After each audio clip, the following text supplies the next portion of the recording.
One of the best things about Outer Wilds is its attention and respect for physics, both classical and quantum.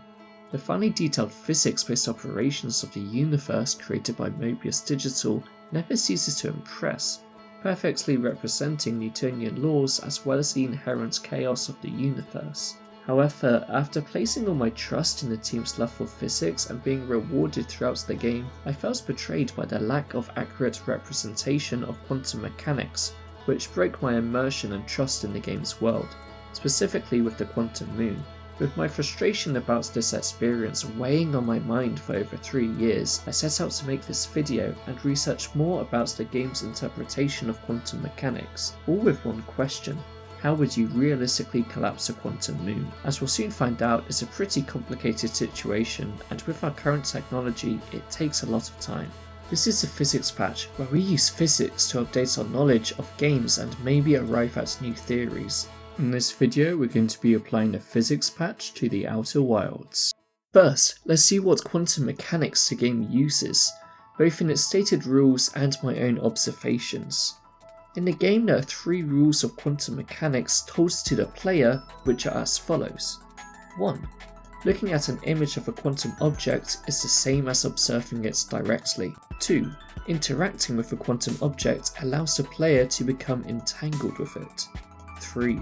The quantum moon is the moon of the eye. This tells us a lot, but on my journey to accurately critique the distorted quantum mechanics in Outer Wilds, I uncovered even more rules, some directly stated, some implied through lore, hinting at the logic behind these massive quantum objects. These are: 1. The eye has a widened uncertainty principle, allowing for objects far bigger than particles to behave in a quantum manner.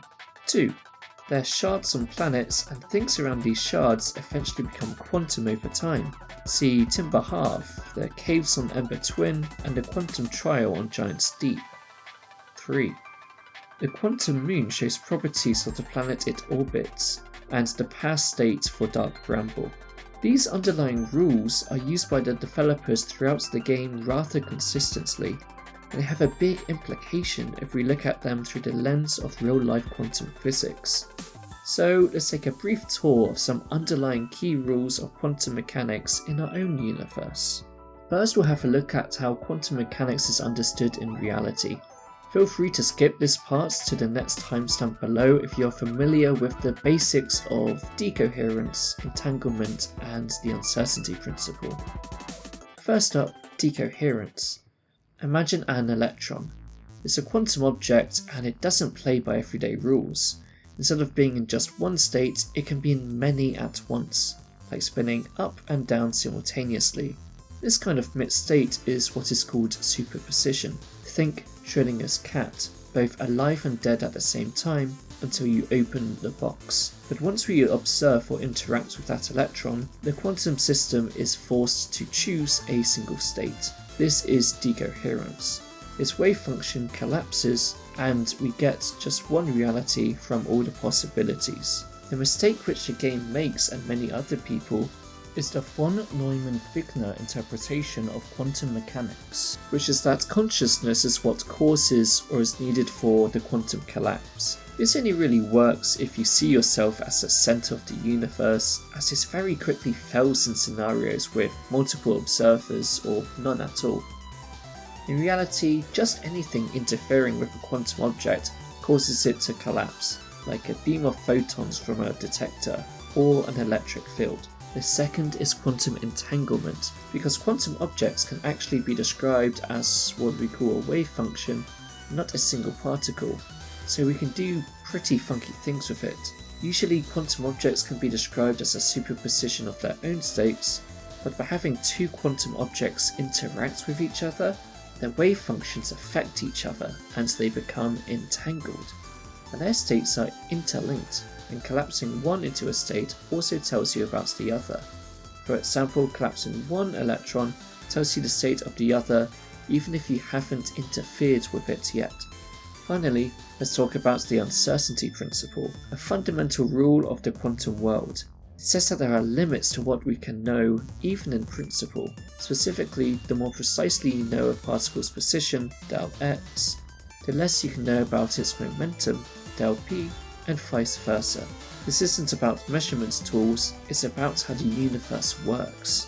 Tiny particles just don't have any definite values for everything all at once. The math looks a bit like this. Del x times del p is greater or equal to h bar on 2, where h bar is a Planck's constant, a super tiny number, just 1 times 10 to the minus 34 joule seconds. Now that everyone's on the same page, let's take a closer look at the quantum moon in Outer Wilds.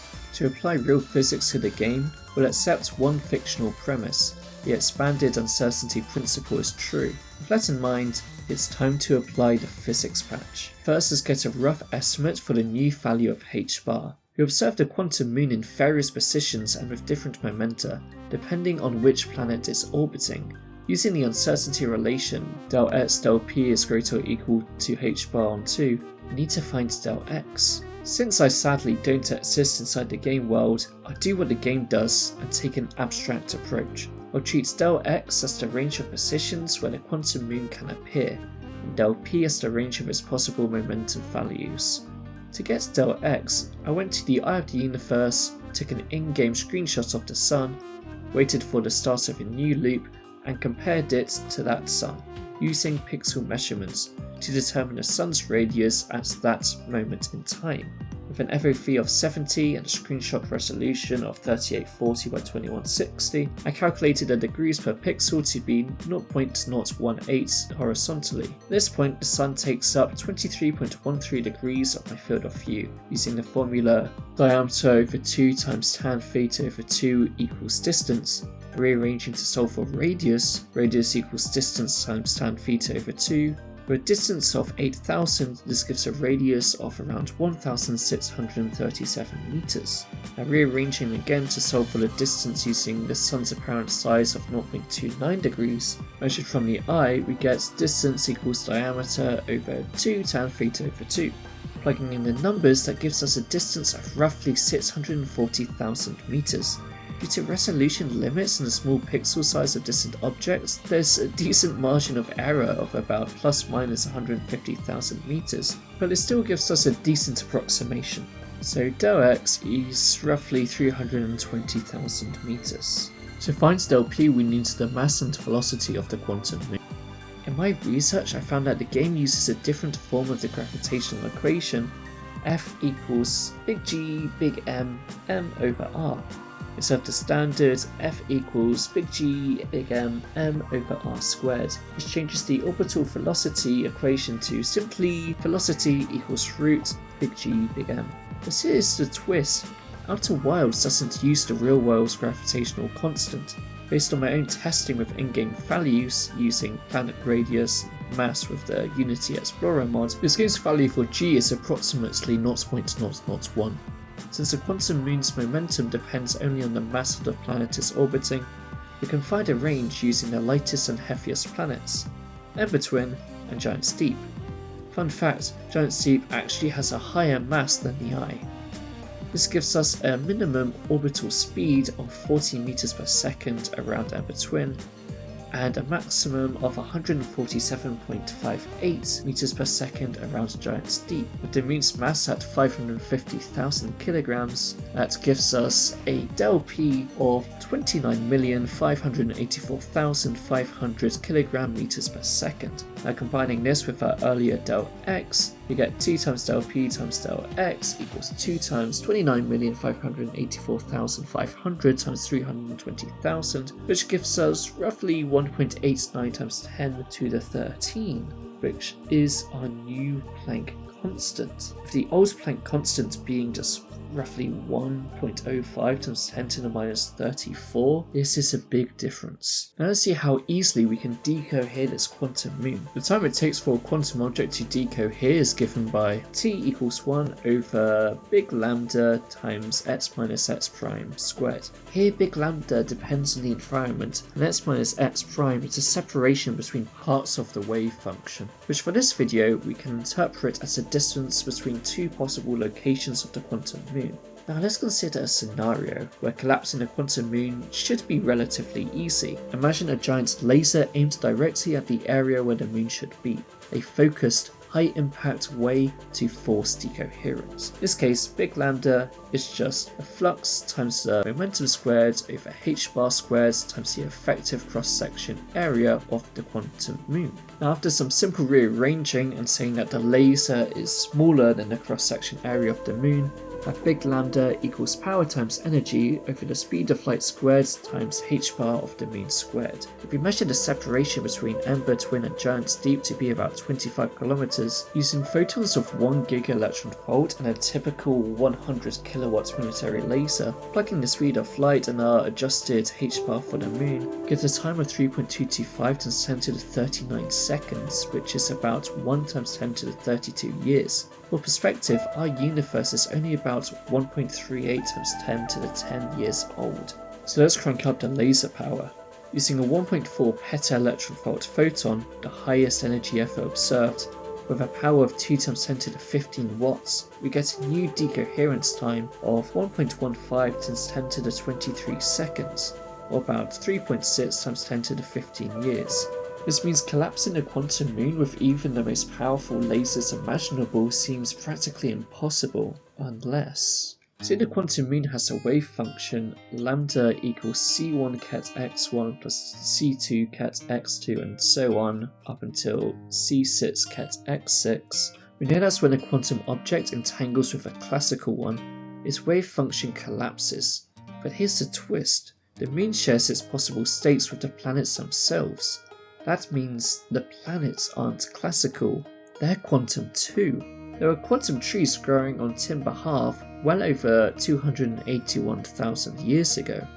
By now, it's likely that all the planets have gradually become quantum, the only explanation for how the quantum moon can mirror their appearances. Its wave function is entangled with theirs.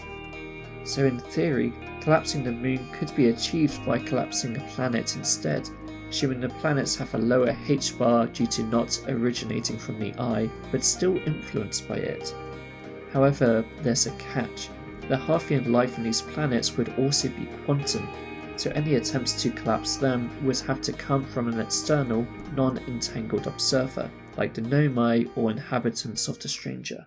So, that was the physics patch applied to Outer Wilds. Quantum mechanics is insanely complex, and here I've taken the simplest, most widely understood concepts, applied in a way that fits this game's abstract universe. Delving deeper into things like partially entangled systems or quantum field theory would make this video way longer and more complicated than I intend. At the end of the day, this is just me looking at one of my favourite games through a fresh lens, and sharing that perspective with you.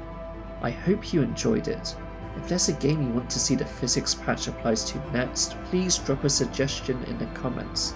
I hope you had fun exploring real quantum physics in this wonderfully abstracted universe. If you want to see more videos like this, please hit subscribe and like. Thanks for watching and have a great rest of your day.